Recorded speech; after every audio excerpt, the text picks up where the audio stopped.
Chapter 3. Let the good of the people be the supreme law. In America, we the people are sovereign. At least we should be. As it is now, the superstructure of our political system itself acts as sovereign, resistant to change, even when desired by a supermajority of the people. Our long-standing dysfunction and our democracy's failure to address our problems heightens the appeal of a strongman who will use executive authority to break through the existing structure. But such a path is treacherous. In an impossible best-case scenario, the strongman who dismantles democracy rules for life as a benevolent dictator and solves the nation's problems fairly and quickly. And even then, what happens when the benevolent dictator dies? Would democracy return? Or would another dictator, perhaps this time less than benevolent, take control and usurp sovereignty from us, the people? History returns a clear verdict to these questions. Dictatorships are rarely benevolent, and even when the dictator governs well, such a government rarely lasts beyond the dictator's death. When asked what kind of government the Constitutional Convention of 1787 had created, Benjamin Franklin replied, "A republic, if you can keep it." We must find a way to reform our government to make our democratic republic functional and not give in to the temptations offered by the empty rhetoric of the would-be strongmen. I believe the best way forward and to renew our democracy is through a second constitutional convention. Chapter 3, Part A. What is an ideal democracy? It has been said that democracy is the worst form of government, except for all those other forms that have been tried from time to time. So said Winston Churchill in 1947. I believe representative democracy to be the least imperfect form of government yet created.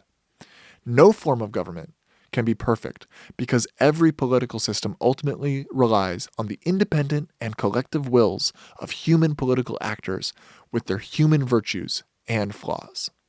Do not interpret the above as an argument for AI government. That is an entirely different question and impractical given current technology.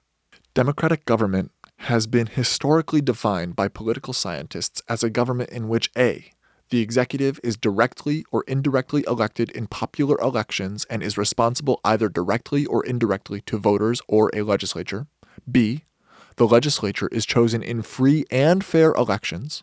And C, a majority of adult men have the right to vote. By this definition, America has been a democracy since its constitutional founding in 1789. By the late 1780s, about 56% of adult men could vote. At best, 70% of adult white men can vote, and free whites were about 80% of the total population. I find this definition insufficient. Voting rights being available to only 56% of adult men means only about 28% of the adult population was able to vote. It is oxymoronic to call any government lacking voting rights for women, half the population, or enslaved people, 18% of the population in 1790, a democracy. Over the course of American history, more and more people gained the right to vote that they should have had from the very beginning. Starting with land-owning white men in the 1780s, then all white men by about 1830, then all men regardless of race in theory following the Civil War, then women's suffrage in 1920, then the Civil Rights Movement making voting rights for people of all races a practical reality, and most recently the guarantee of voting rights for all citizens 18 years and older in 1971. Today, 98% of adult citizens are allowed to vote, though many do not exercise their right. About 4.6 million Americans are disenfranchised due to a felony conviction. Each step brought us closer to becoming an ideal democracy, which I define as a government in which A, there is universal suffrage where all adult citizens have equal rights and an equal vote.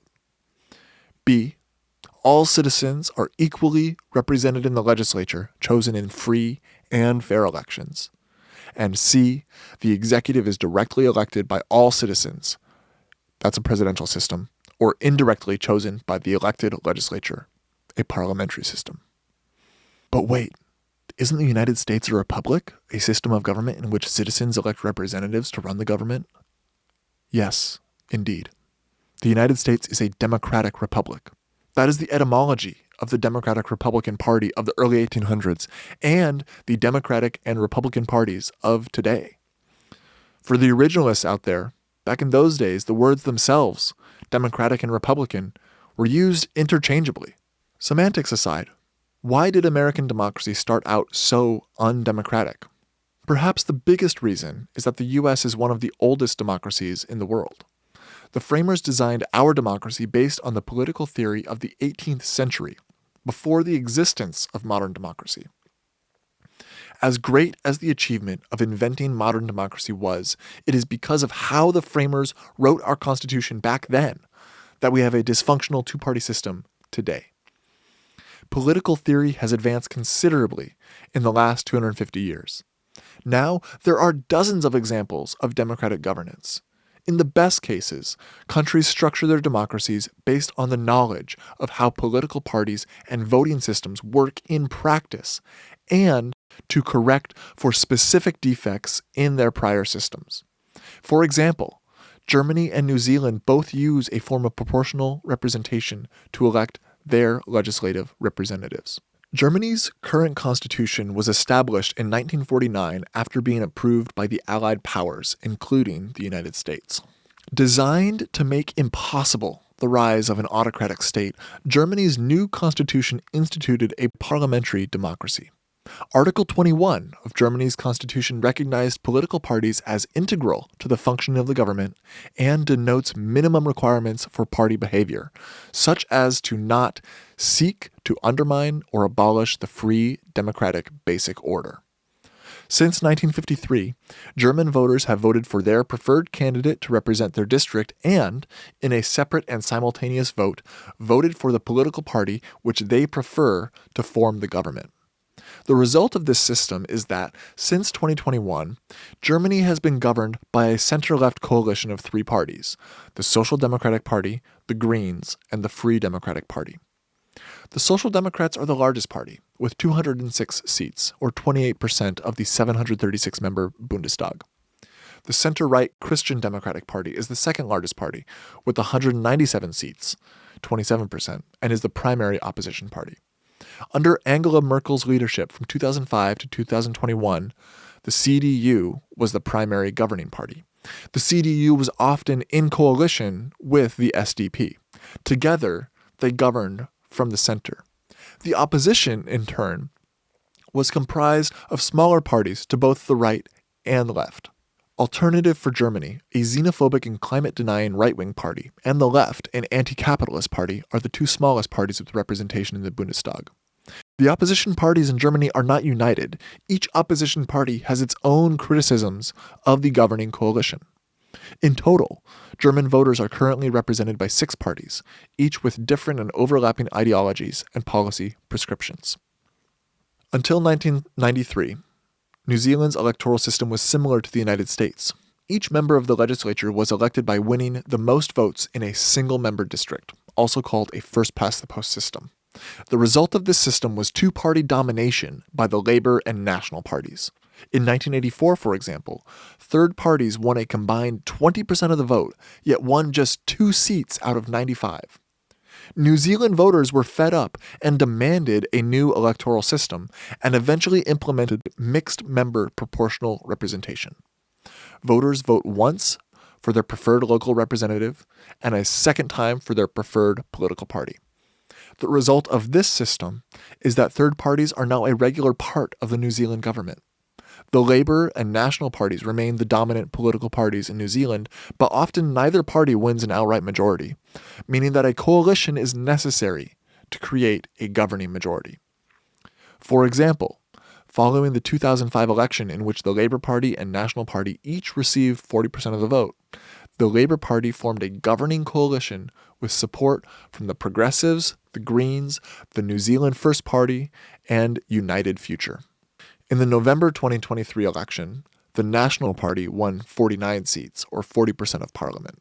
It formed a coalition government with the ACT and New Zealand First Parties. Together, the three parties hold 56% of the seats in the New Zealand parliament. Similar to Germany, there are several opposition parties. Previously the primary governing party, the Labour Party is now the primary opposition party with 34 seats, or 28% of parliament. The other opposition parties are the Greens with 15 seats and the indigenous Te Pāti Maori Party with 6 seats. New Zealand voters like this system. In a 2009 referendum, 57% of voters voted to retain the current electoral system. Democratic reform improved the function of government in Germany and New Zealand. In their new constitutions, both countries addressed their most pressing structural issue. For Germany, it was to prevent another authoritarian nightmare. And for New Zealand, it was to break the hold of a sclerotic two-party system. In the United States today, our two most pressing constitutional needs are to address the dysfunctional two-party system and to prevent authoritarian dissent. I believe a multi-member ranked choice voting system would best create the conditions for multi-party democracy while safeguarding against authoritarian dissent. I make my case over the course of this book. However, an alternative proposal is made in Parliamentary America by constitutional law professor Maxwell L. Stearns. He argues that a mixed-member proportional system similar to that of Germany and New Zealand, combined with indirect election of the president, would be better. I consider Stearns' arguments throughout as appropriate. Yet I also believe that the reforms argued for here are imperfect and that they could be further improved. For example, a key proponent of the multi-member ranked choice voting system modeled in chapters 7 and 8 was political scientist Lee Drutman, who advocated for such a system in his 2020 book, Breaking the Two-Party Doom Loop.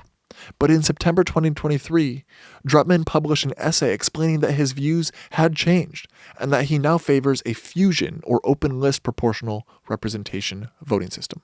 The point here is that the differences between these reforms are minor in comparison to the current structure of America's voting system.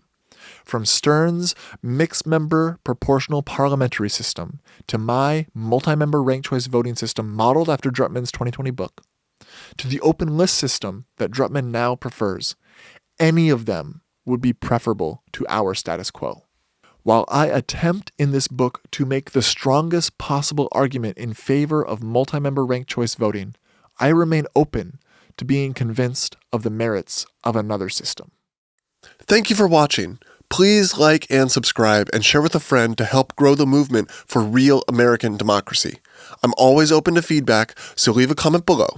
Also, check out the links in the description to get in touch with me at my website, politicalzane.com, where you can also support the channel with some democracy swag like this hat, and subscribe to my Substack to see these videos early. See you next time.